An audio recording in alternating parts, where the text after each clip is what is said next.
Okay, Joseph is away, house sitting right now. So it's just going to be me, Rodney. There's Rodney boy. And little Starro this episode. Woo-woo, little Starro. We've been doing housework. Some laundry's been done, and some dishes have been done, a little cleaning of the kitchen, and gonna do some vacuuming, and oh my god, everything is being done. So let's get this puppy started and see what I do without Joseph around. Yeah. There's no need to fear. Underdog is here.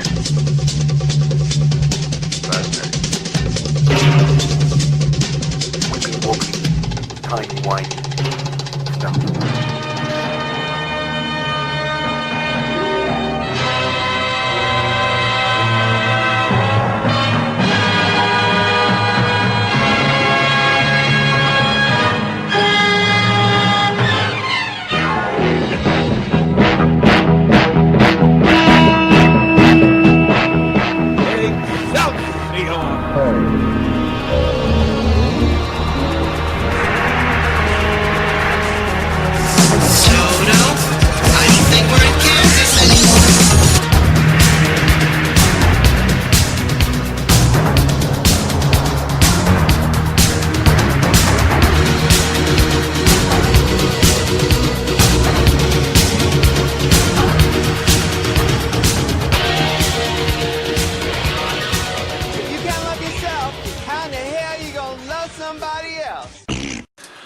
Okay, so the question is, what do I do without Joseph around?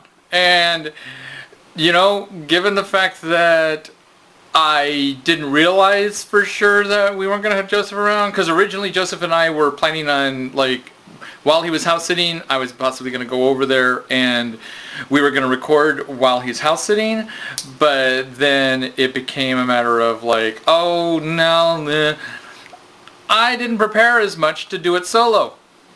I didn't. So, this is what happens when you get a couple moments to prepare solo, as compared to in the past where I have gone solo, but I actually knew I was going solo for a while beforehand and actually planned things. So, what has been happening with me? Work. What's my normal answer with that? Work. Work has been happening with me. And also, though, I do have a couple little things. We have a nice lady who's leaving my work tomorrow. Tomorrow's going to be her last day. And she and I had discussed the beauties and joys of spice cake in the past. And so I made some tomato soup cake loaves and took one up to her. She enjoyed it. It's not as sweet as my tomato soup cake has been in the past, but it still came out cakey. It's a little more bready than cakey, but it still came out cakey. And I tried giving some to my other coworkers, but they all become afeared once they hear that it's tomato soup cake. And I'm like going, well, yeah, it's tomato soup cake, but that doesn't mean you taste tomato soup. Just like carrot cake doesn't mean it tastes like carrots. And zucchini bread doesn't necessarily taste like zucchini. It's tomato soup cake. And it's lovely. It's a lovely, lovely spice cake.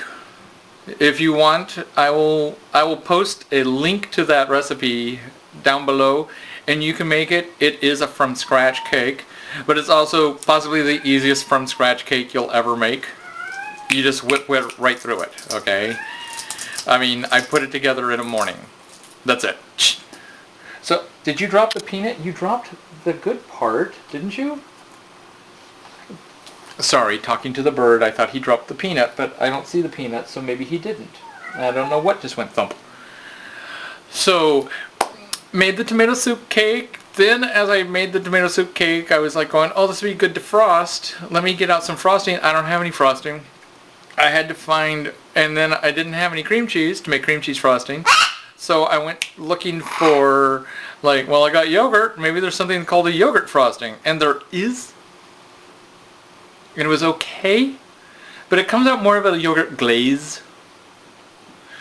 And that's not really what you're looking for when you're looking for frosting. You're not looking for a glaze when you're looking for frosting. So, I don't know. I'm not sure I consider it to be a success.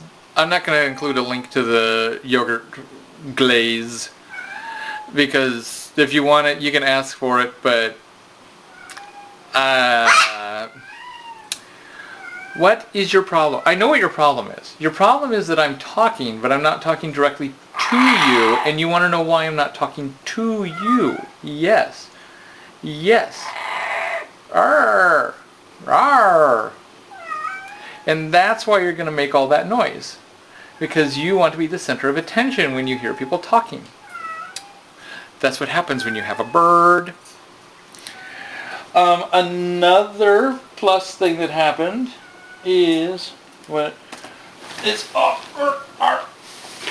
as I reach over, I got a box. That's me shaking the box. And in this box, I have yet to open it. I thought I'd save that for the podcast. In this box should be my cap and gown for my walk. So I have scissors out. Apparently I don't need scissors. They don't really seal this thing up. Anybody could just walk by and just empty out the box. So let's see here. What do I got?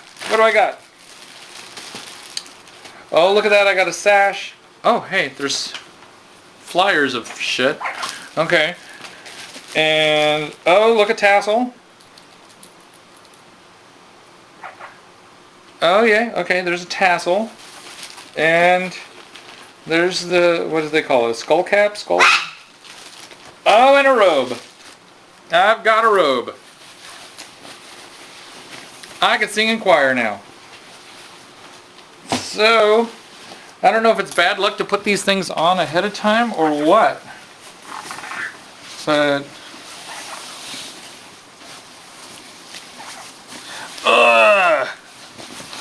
look at this. I've got a robe. I've got a hat that'll have a tassel on it. And I know what these hats are called, but I can't think what they're called. And there, it's got a tassel on it. What's front and what's back? It doesn't say. It just says it's a sure fit. Ta-da! And there's also this lovely, lovely neckerchief. No, it's a sash. But I might just use it as a neckerchief afterwards. A fancy, fancy ascot for when I want to pretend that I'm Fred from the Scooby-Doo gang. So, and I'm not going to be giving this thing my best Mary Tyler Moore toss because, gosh golly, my ex paid good money for that. So ta-da! Cap and gown. Ready for my walk on the 3rd in the morning. Yay. Shush. Shush. Now I just need to figure out what I'm going to do about graduate school because University of Phoenix does not offer the type of program I'm looking for. They do offer a program that I was kind of almost conceding, I guess I'll just do it, and that's IT, which would mean also I'd have to pick up a couple classes to fill in the past work that I don't know. But, you know, I'm not against the idea of IT. But I really wanted to do more journalism and stuff. That's how come I did communications, because the recruiter who got me stated that that's the closest that they had and that would lend itself to editing and journalism and stuff like that. Well, now I need to figure out if I'm going on with my master's, where do I go next?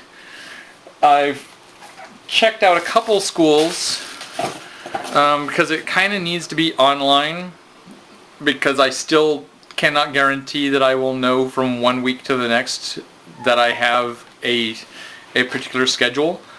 So I need to be able to alter my school schedule on the fly. That's just how it is. I just need to be able to do that. And so online is really the only way I can do that mid-class. So still looking around as far as what I'm going to do as far as graduate school. I sent out inquiries to various online universities. One looked actually really interesting, but And here's how it is. I don't remember what I did to get into University of Phoenix. I don't remember what I did way back when I went to ASU. This one, it has like a thing, and they want a sampling of your writing, which makes it sound like, okay, this is really a thing. But then there's also a $40 application fee, and that sounds wrong. Even though it's an accredited university, it still sounds wrong. I'm like going, I don't remember having to pay to apply for your school, but maybe you do. If anybody remembers one way or the other, let me know, because I gotta start doing this so I can have everything ready for the fall.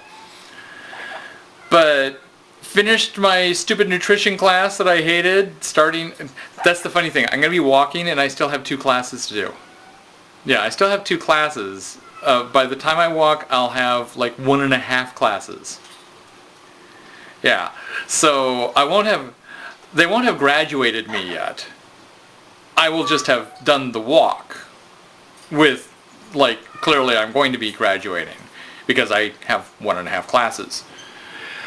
My next one is a class in, like, media animation or something like that. Something completely against anything I would do, ever.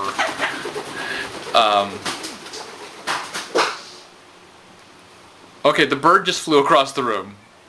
I might have to go rescue him. Let's see what happens.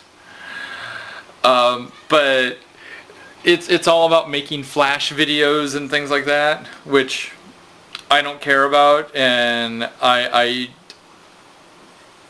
don't think I will be just looking forward to a passing grade in this class. So let me go rescue the bird really quick. Oh, that was Rodney. He's back on his cage now. I had to go rescue him. The cats weren't going to do anything to him, but at the same time, he was across the room and it freaks him out. Even though he flew over there, then he's like, oh crap, what am I doing? I'm across the room. So, but that's that. As I said before, Joseph is gone for this episode. He is house sitting for our friend Ginny. They had to leave town, her and her husband had to leave town for a little while. And so he is house sitting. But I am planning on us getting together and doing another part to this episode. That's another reason why I'm not feeling too badly about being not super prepared. Because there will be more to this episode. This is probably, with any luck, this will be the beginning of us doing the 2 episodes a week. It's just that this first one, I wasn't anticipating us throwing it together as 2 episodes a week quite this quickly. And that's how come I didn't have anything prepared for the 2 episodes. So, you're just going to get me talking about a couple little things here. And then later this week, I'll get together with Joseph and we'll do more. Yeah, we'll have to talk about our TV shows, definitely. That's how come I'm avoiding any talk about TV shows. The only thing I will say is on RuPaul's Drag Race, I'm not going to say anything that you wouldn't notice if you saw the commercials or if you've been paying attention to Untucked, or commercials for Untucked, or the intro part to Untucked. But it looks like one of my favorites may do something stupid next week. And basically get herself sent home for no good reason. I don't know.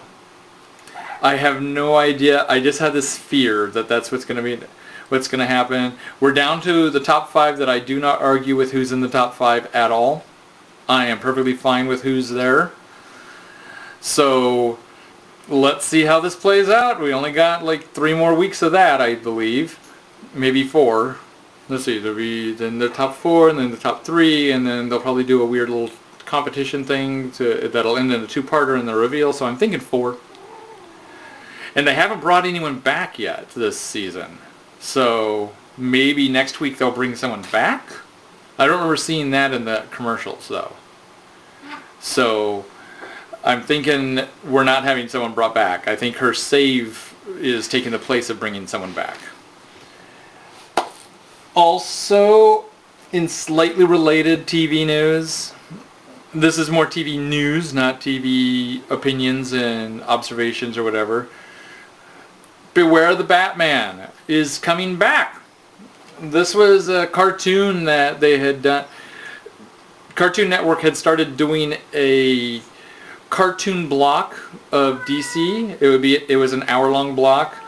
It started out with Young Justice and Green Lantern.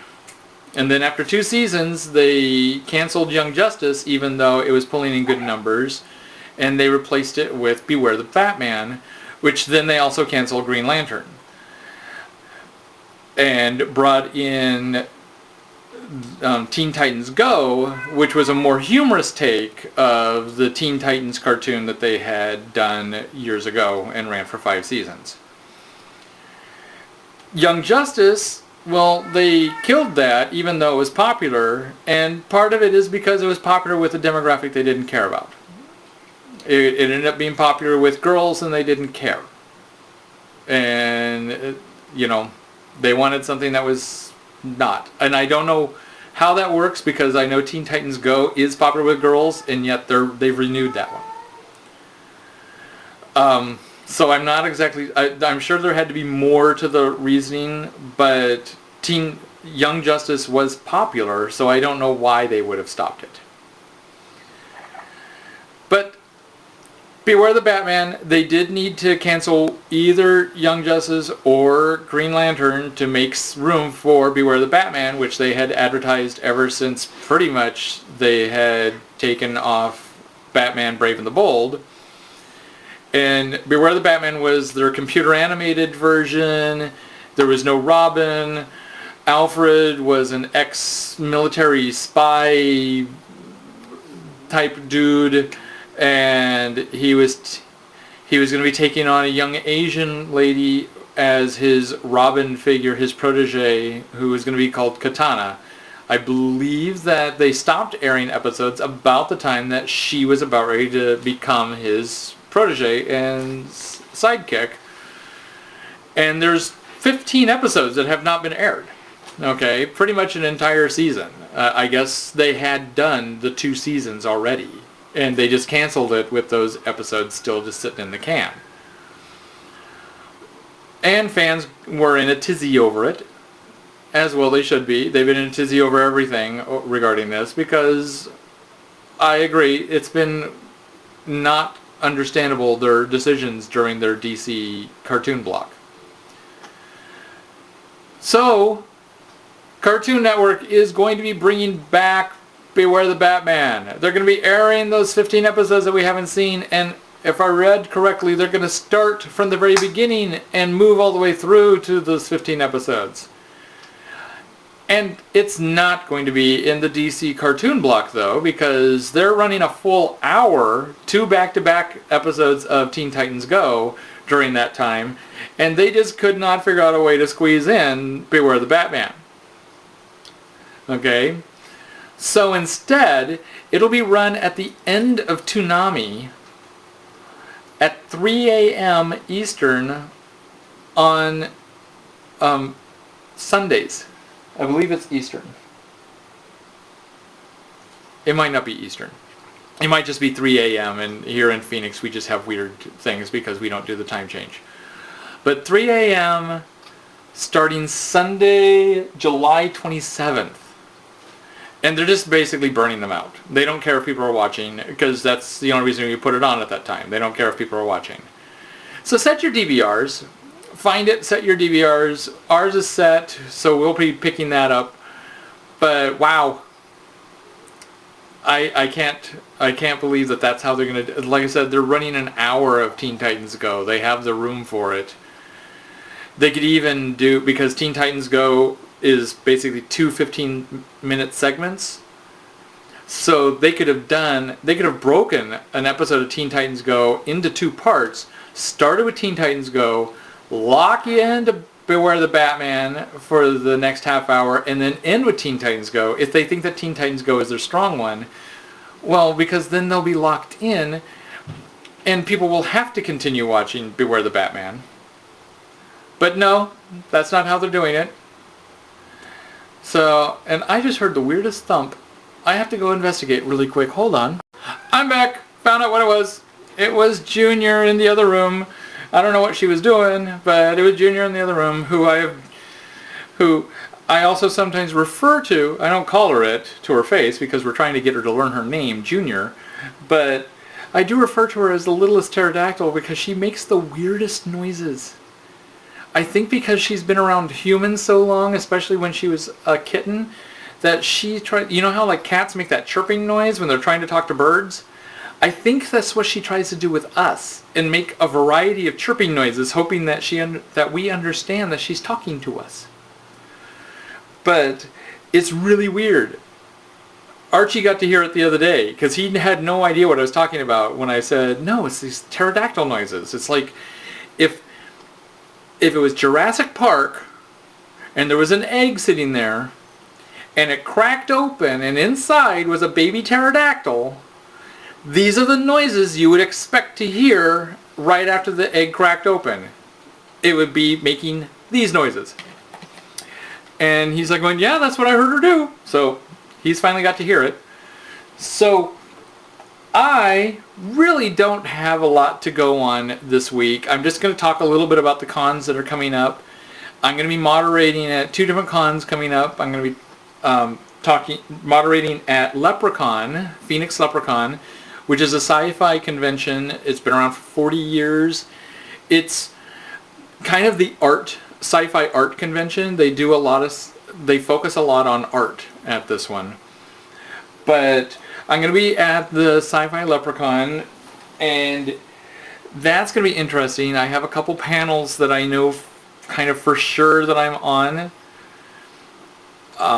There's going to be a panel about LGBT in genre fiction, and that one looks like it's a go, and because that's the thing, is they're still trying to figure out exactly which panels are a go and which ones are not, which the guy in charge of all this ended up being put in charge of it kind of at the last minute. That's what happens. So, but the convention itself is only about 3 weeks away.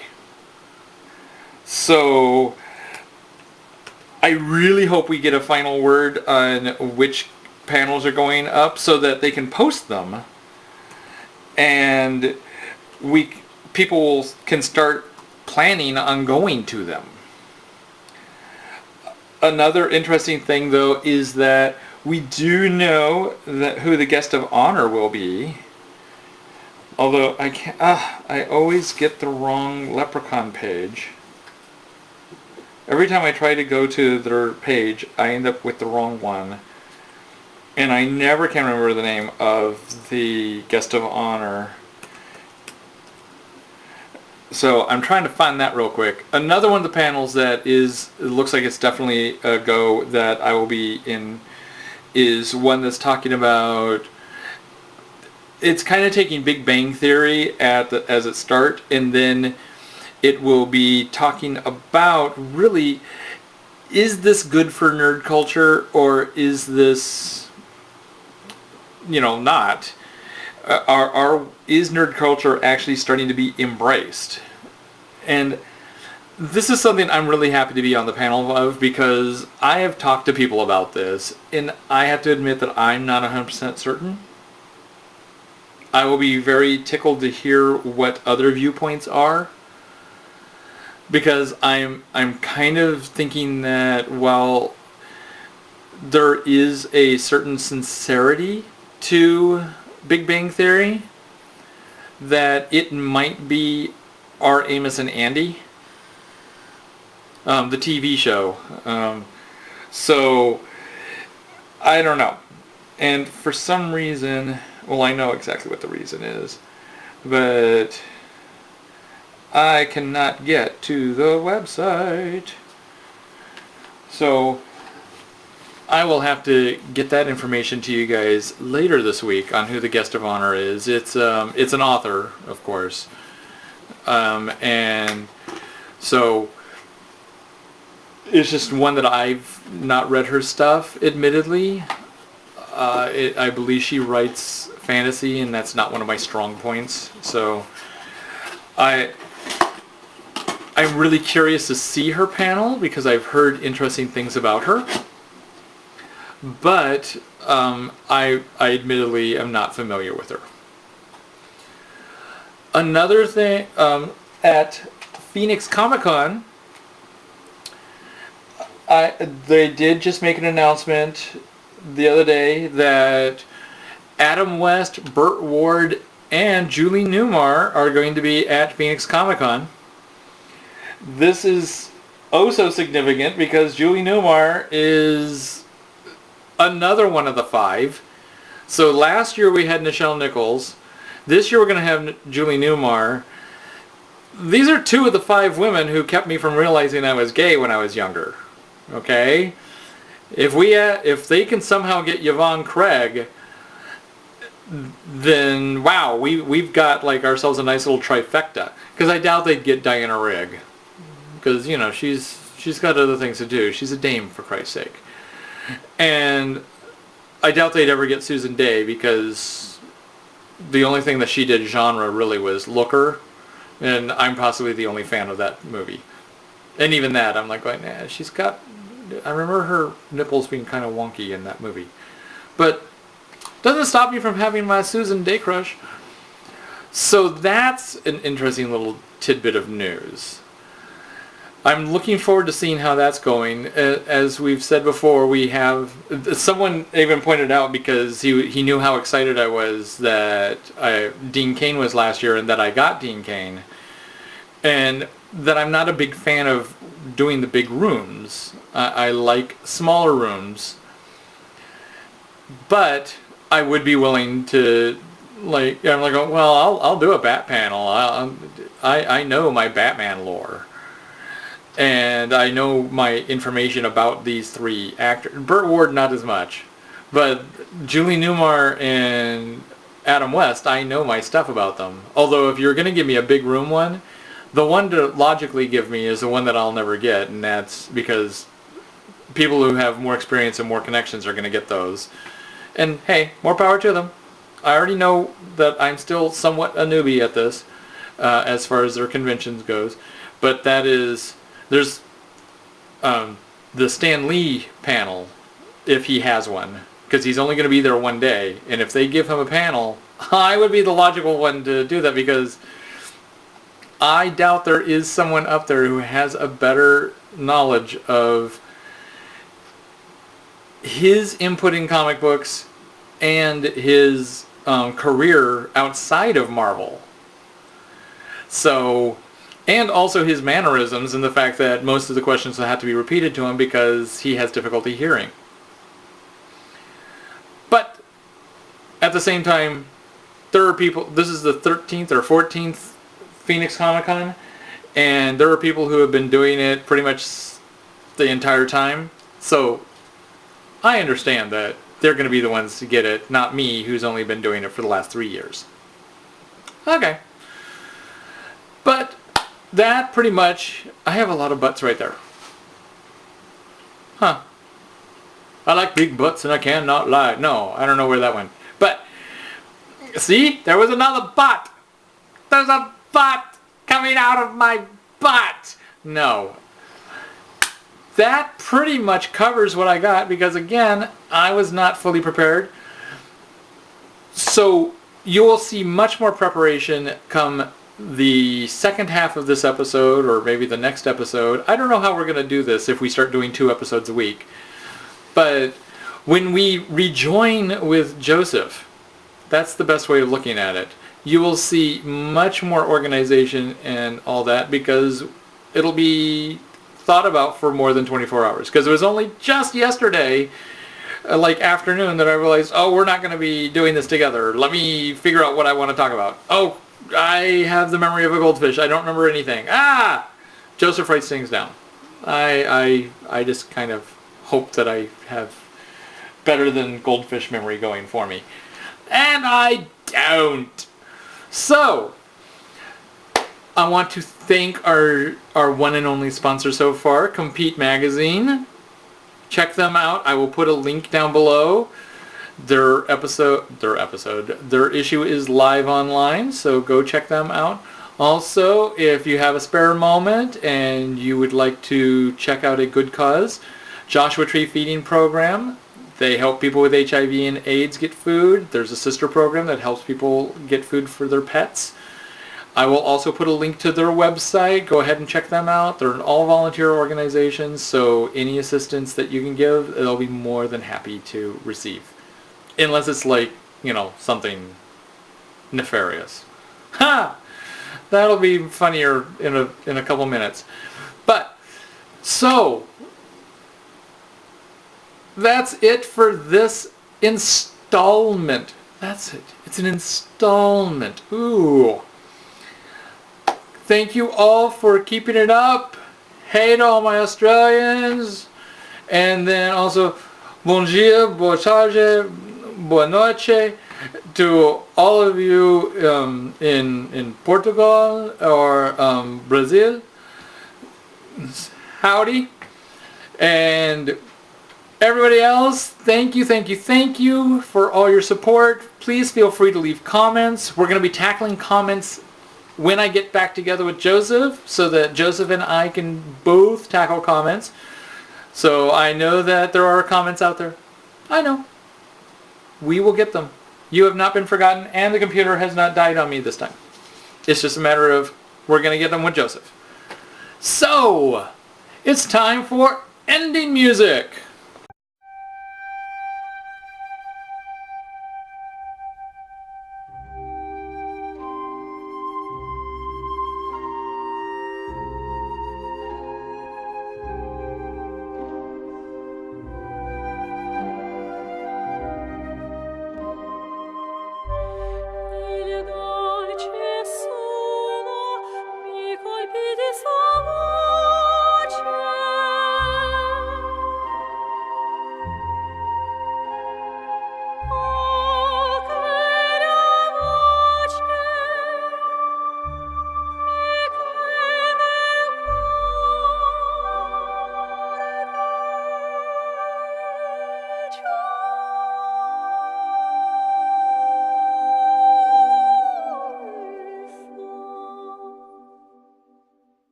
Rodney. No. See, I got peanuts for you if you behave. That was the Divas song from The Fifth Element as performed by... Oh, I really hope I get her name right. Eugenia Laguna? Yeah, there you go. There's a peanut.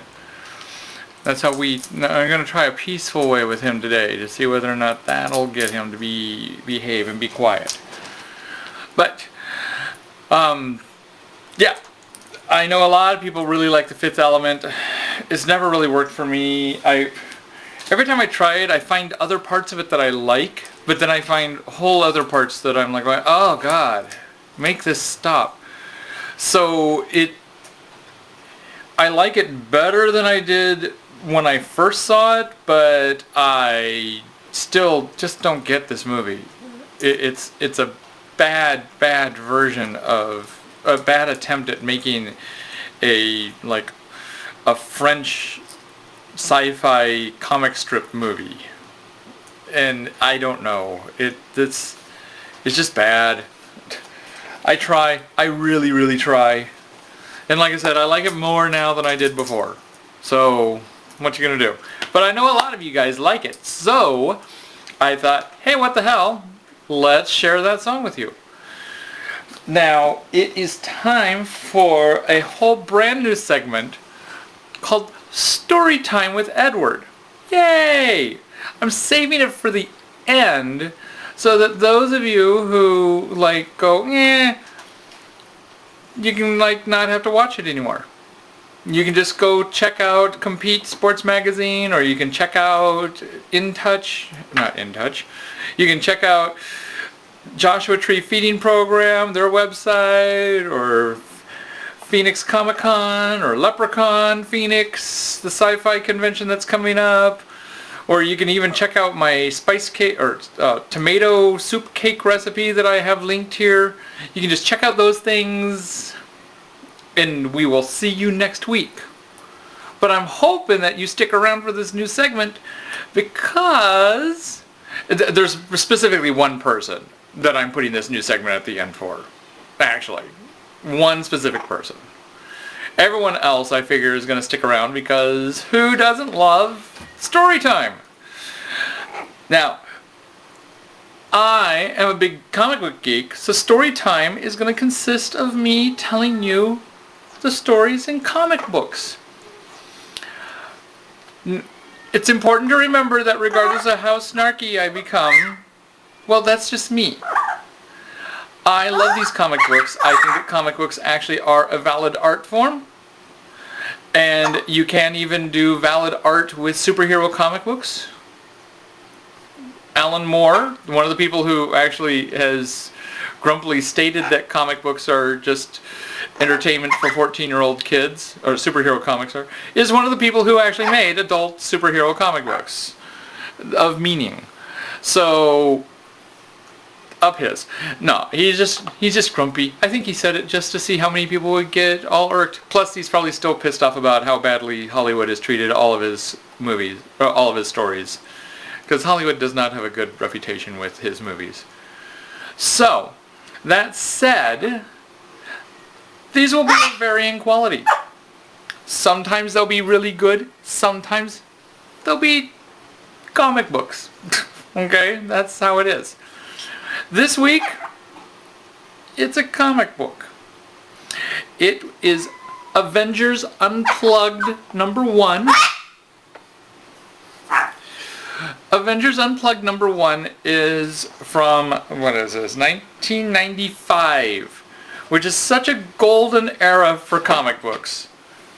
It really is. So much bad happened in the 90s.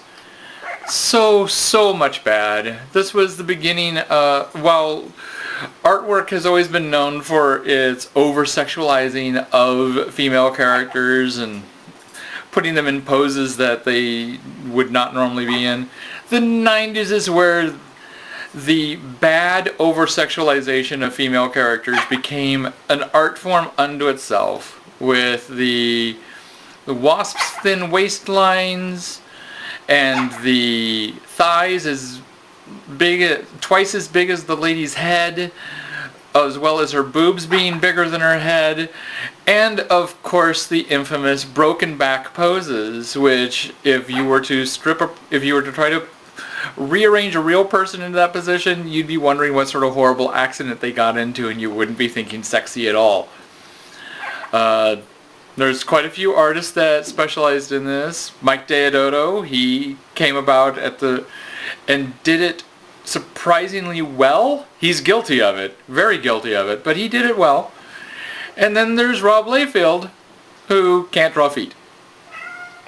I'm just going to go there. That's as far as I'm going to go with Rob Liefeld. A lot of people love him. I don't have the ire for him that others do, but I don't enjoy his comic books. But all comic books, especially those from Marvel and Image, took on this style. Image came about from Marvel artists going and starting and creating their own comic book company because they thought they were artistes, and how dare you interfere with their artistic integrity. And they, against all odds and all criticism and all art, succeeded, and are now a great comic book company, by the way. Okay. But against all of that, they succeeded, and Marvel desperately sought to keep up with them art style wise, because that's what people loved about Image, was its dynamic art style. And so Marvel worked oh so hard to keep up with the horrible artwork of Image, producing even horribler art. And yes, I know that horribler isn't a word, but it's what I'm going to use here because it's the only way to describe it. Horribler.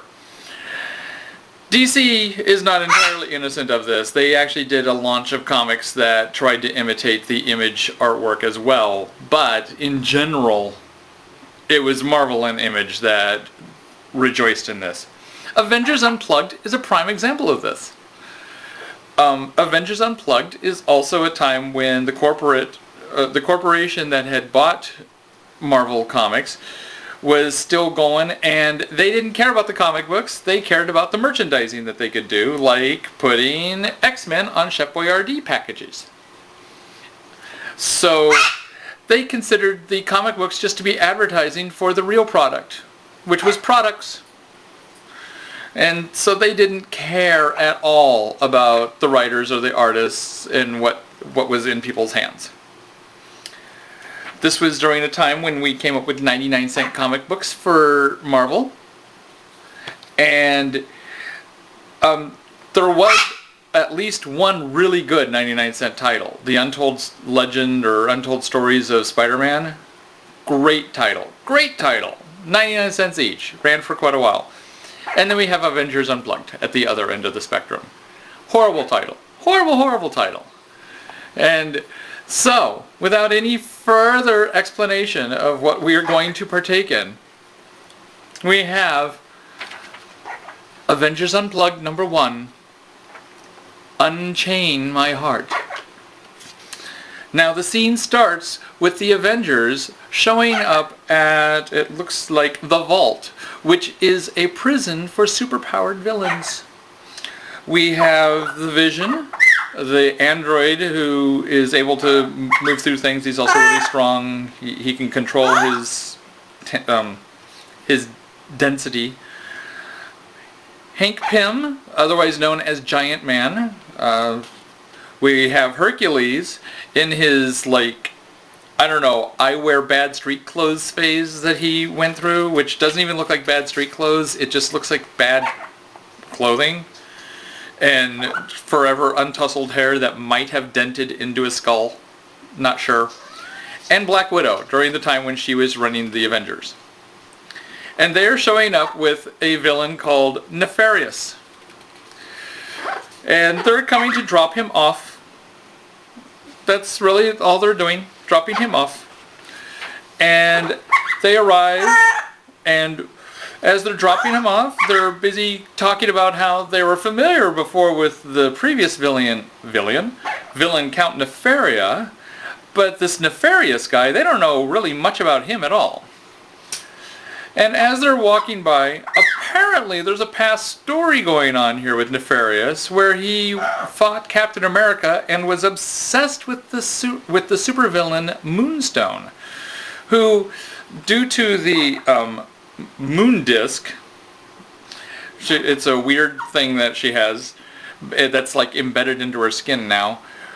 It enables her to have a multitude of powers that is good enough that she can take on the Hulk.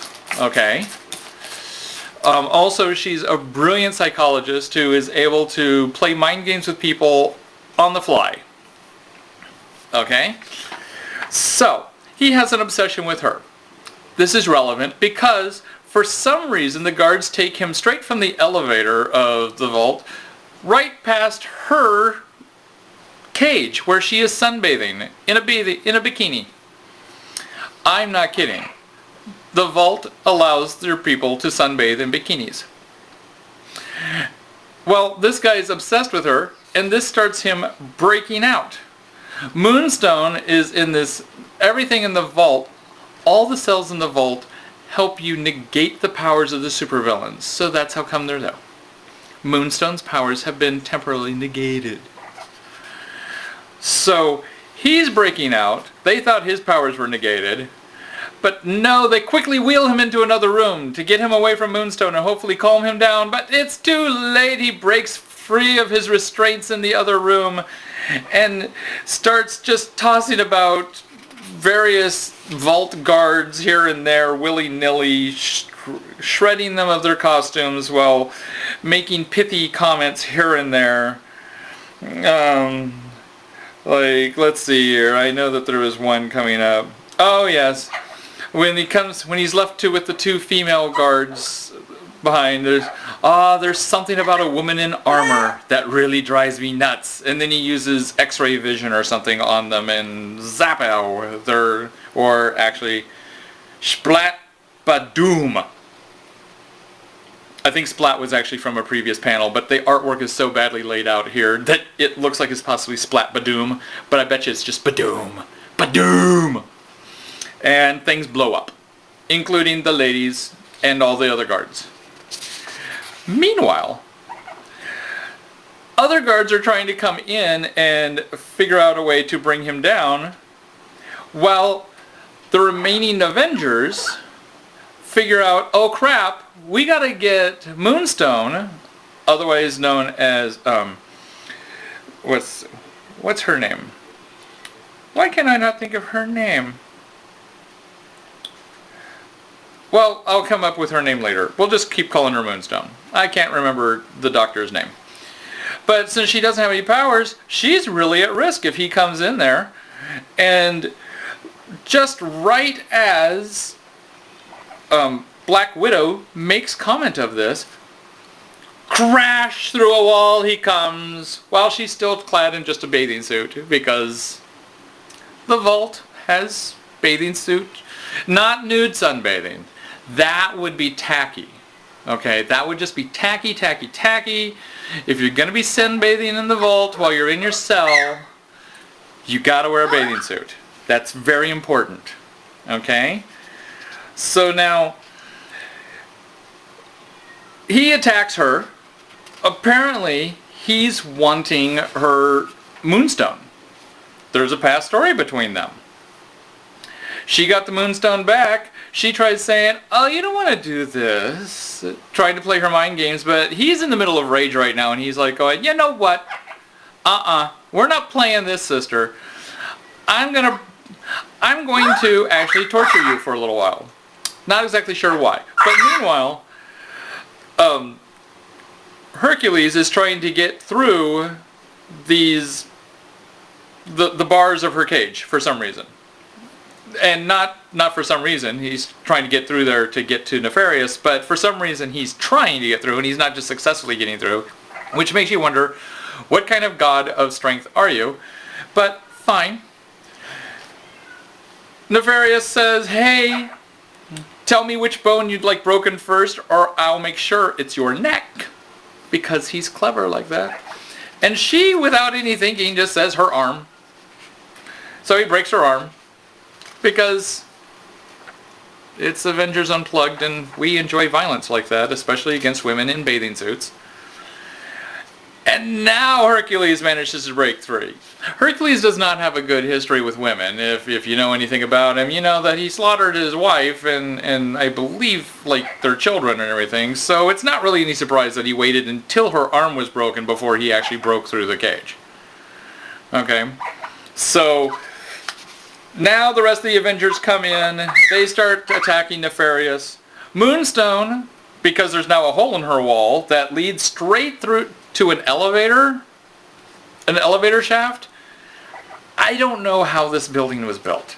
Okay, on the exact other side of her wall was an elevator shaft, and that's where this Nefarious guy came busting through from the other room, which means that he broke out of the other room, went through a couple other rooms to come through the elevator shaft that happened to be on the other side of her room? I'm not sure.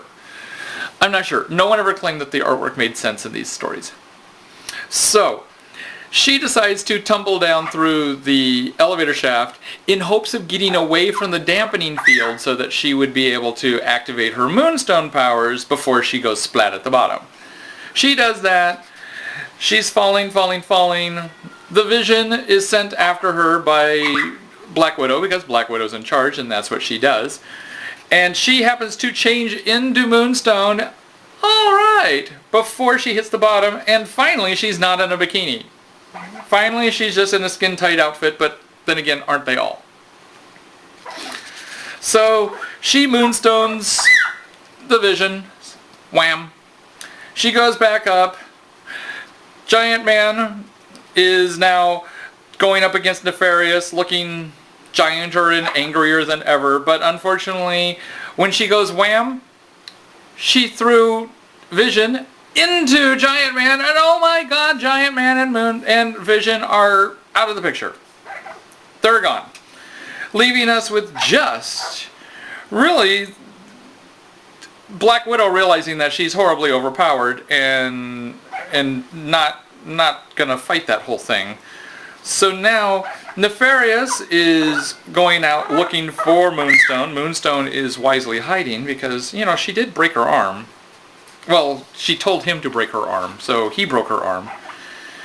At this moment, the Avengers regroup. I don't know what happened to Hercules in the previous fight. I guess he got knocked out by Nefarious somehow. But now they're all four together again, on to take Nefarious, who zaps him with I-beams as if he's Cyclops from the X-Men, or Superman from a different comic book company. And this is when Hercules comes in and tackles him and just starts pounding on him and pounding on him. Meanwhile, his hair is just flowing hair with a headband and some sort of brown vest thing. I don't know. But he claims that his pounding is a gift that he is bestowing upon Nefarious. So he pounds him, and then Nefarious just kind of... And while his face is contorting into various things, which is probably not really his face contorting, but just an artist not knowing how to make a face consistently, Nefarious recovers and goes, "Oh, that's what you got?" And again zaps him with the I-beams. Zap, zap, zap. Throws Hercules into Black Widow, who has yet to proven useful for anything this comic book other than saying, "Hey, shouldn't we do something about Moonstone? And hey, Vision, why don't you go get Moonstone?" That's been her sole purpose as chick in charge. Because it's the 90s and it's Marvel and women are there to have broken back poses. So fighting.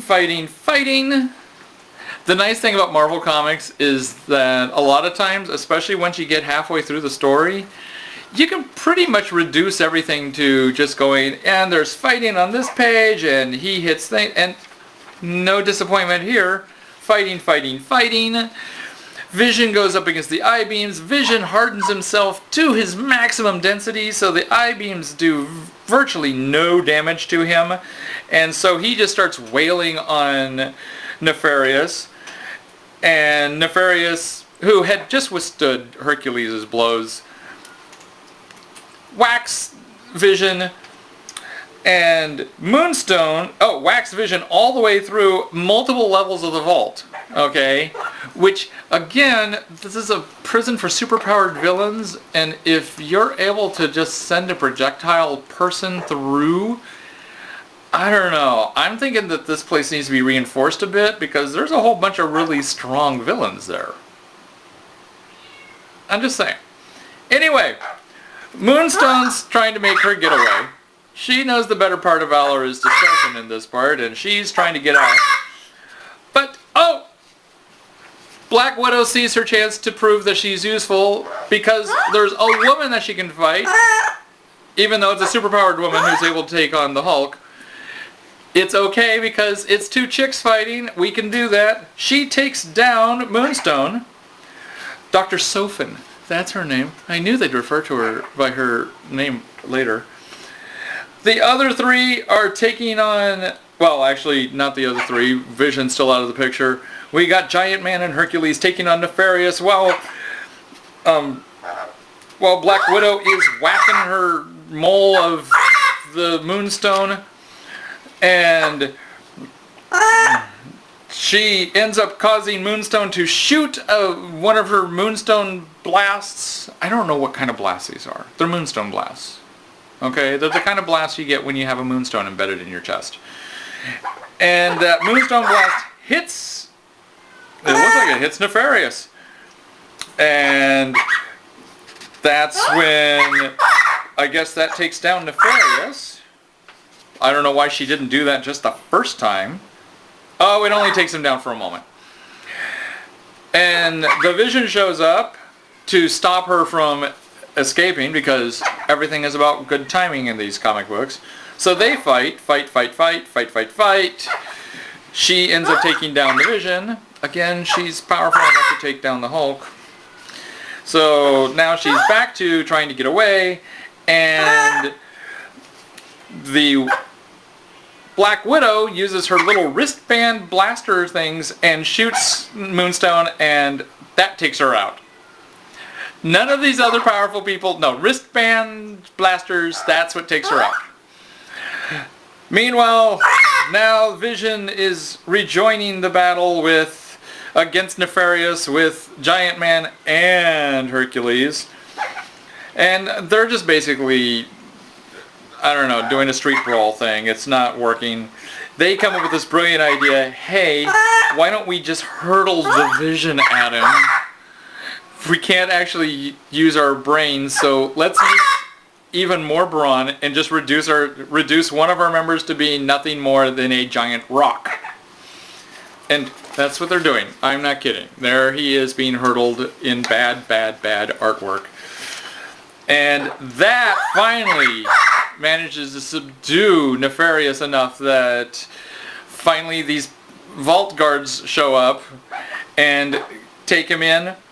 And at the very end we find out that Moonstone had just been stopped momentarily by Black Widow, but she turns around and goes, hey, I'm able to take down the Hulk.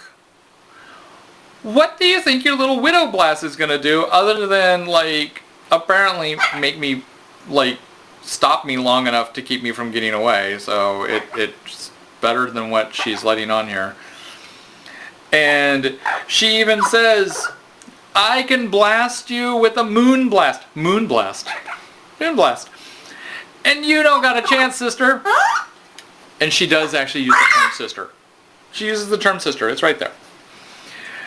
And then the Widow responds, if you release that blast, Doctor, the Avengers will have no regret in letting you serve a life sentence right next to Nefarious.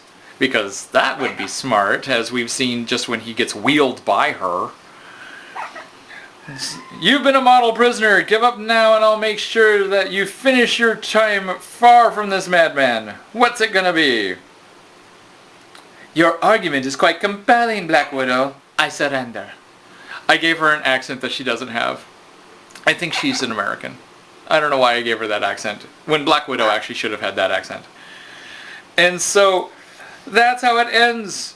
Moonstone helps the Black Widow up, accepts their terms of surrender, they accept her terms of surrender, and let's see here. Black Widow admits that it tells the others that how she won is while you boys were slugging it out down below, I resorted to psychology against my foe. And Giant Man responds, not too shabby, considering Moonstone is a master psychologist herself. End. End scene. That's how that ends. I promise you, you will get better quality comics in the future. But for 99 cents and a lot of ridicule, this ain't bad. What the hell? Next week, I will be bringing you a little bit of DC storytelling, just to prove that Marvel does not have the market on bad storytelling. And by next week, I may be next episode, because Joseph and I are going to get together and do our TV episode. Plus, Joseph's going to share with you all sorts of stuff. It'll probably be a little bit longer episode than this one is. So, catch us later this week. Yeah, that's how this is going to work. Later this week, I have not figured out what day. Probably, I'm thinking maybe Sunday? Sunday, maybe? Sunday or Monday? And you will catch part 2 of this 59th episode. Or actually, maybe you'll catch the 60th episode. I haven't figured out which way this is going to go. But in the meantime, thank you all. Make sure you leave comments on iTunes. That's the best way for us to grow bigger and bigger, because with iTunes sees enough reviews, they start recommending us to others, and then they do all our advertising for us, basically. It's beautiful. Also, catch us on YouTube. If you're not watching this, if you're listening to it, you can watch it on YouTube. You can see some of the pretty drawings I put up. You can see how pretty they are, and how actually, I don't think I showed, but you can see some of the bizarre anatomy on some of these people who are supposed to be muscle bound, but they're not muscle bound, they're just anatomical freaks. Or you can catch us on Libsyn. We also have a Twitter account that is growing leaps and bounds. Catch us there, and especially given the fact that I've just started doing it about a month ago, it's actually doing really good. And also, Joseph has been keeping up on our Facebook account much better than I have, so you can catch us on Twitter and Facebook as well. Thank you all! Little Starro and I say... No, we don't say that. We say, catch you later! Bye!